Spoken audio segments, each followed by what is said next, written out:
Graça no Senhor Jesus Cristo. Deus nos despreza?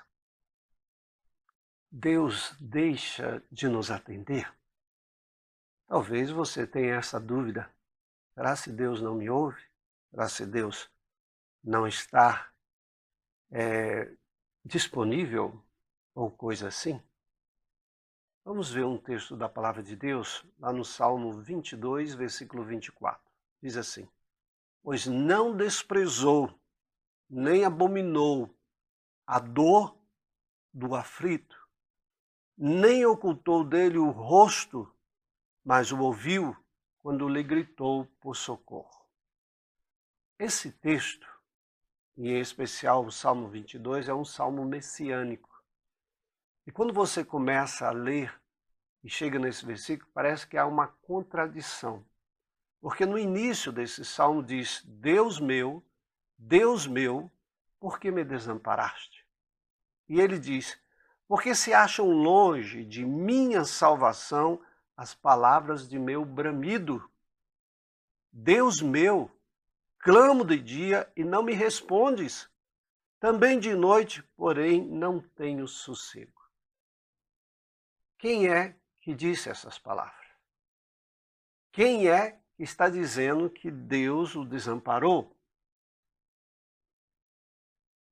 Aqui é um salmo a respeito de Jesus, a respeito do sofrimento dele.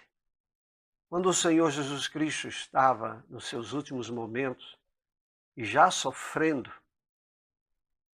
nós vimos que ele se sentia como tivesse sido rejeitado pelo Pai. E essas palavras iniciais são exatamente as palavras na cruz do Calvário. Eloi, Eloi, lama sabachthani. Deus meu, por que me desamparaste? Nós não podemos aplicá-las a nós, porque aquele momento do desamparo do pai ao filho não visava uma maldade sobre o filho, mas visava a própria glorificação do filho e a bênção que receberíamos através da morte dele. Por isso, quando chega nesse versículo 24, e na realidade o 23, é como se Jesus estivesse dizendo: olha, meu pai me abandonou, meu pai me deixou, meu pai não ouviu a voz do meu clamor. Mas havia um propósito. Por isso, no versículo 23, ele diz assim: vós que temeis o Senhor, louvai-o, glorificai-o, vós todos, descendência de Jacó, reverenciai-o, vós todos, posteridade de Israel. Como ele manda reverenciar ao Pai se ele sofreu tanto? Aí quando chega no versículo 24, ele quer dizer que aquilo que ele disse no início do Salmo se referia a ele e não a nós. Por isso ele diz: louvai a Deus. Por quê? Aí ele diz: pois não desprezou, nem abominou a dor do aflito. Ou seja, o Deus Pai Todo-Poderoso, apesar que permitiu o seu filho sofrer, ele não despreza nem abomina o nosso sofrimento.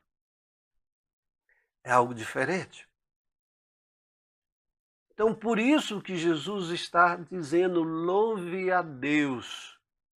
E, de fato, o sofrimento de Cristo trouxe para nós o alívio do nosso sofrimento. Mostrou que Deus não desprezou a nossa dor. Deus não nos deixou abandonados. Pelo contrário, através da morte de Cristo, ele providenciou cura para as nossas aflições. Através do sangue de Jesus, ele providenciou uma nova vida para nós. Ele jamais nos abandonou. Pelo contrário, a aparente que às vezes nós olhamos na nossa vida, a aparência de parece que Deus nos abandonou, ela é falsa. É um momento de provação, sem sombra de dúvida, que nós passamos, mas a nossa fé no nosso Senhor faz com que aquilo que Jesus disse nesse texto se realize nas nossas vidas através da morte dele na cruz do Calvário. Deus não te despreza, jamais pense isso. Deus, ele vê a sua aflição. Deus vê a dor do aflito, diz o texto. Deus não oculta o seu rosto para nos ouvir. Deus nos ouve, diz esse texto, quando nós gritamos por socorro. Creia nisto. Deus está contigo. É por isso que esse salmo diz, louve a Deus. Ele diz no versículo 25, de ti vem o meu louvor na grande congregação, de Deus vem o meu louvor. Deus te dá o louvor à sua vida. E ele diz, cumprirei os meus votos da presença dos que o temem. Aí o versículo 26 diz, os sofredores hão de comer pão e fartar-se. Quem diz isso? É o próprio Senhor Jesus.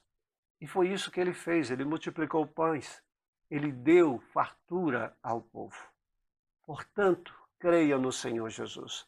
Ainda que você leia esse salmo e fale, Deus me abandonou, Deus nunca te abandonou. Deus, através da morte de Cristo, onde ele permitiu e deixou Jesus sofrendo, foi para a sua bênção. Foi para que você tivesse uma nova vida. Creia nisso. Deus o abençoe. Um grande abraço.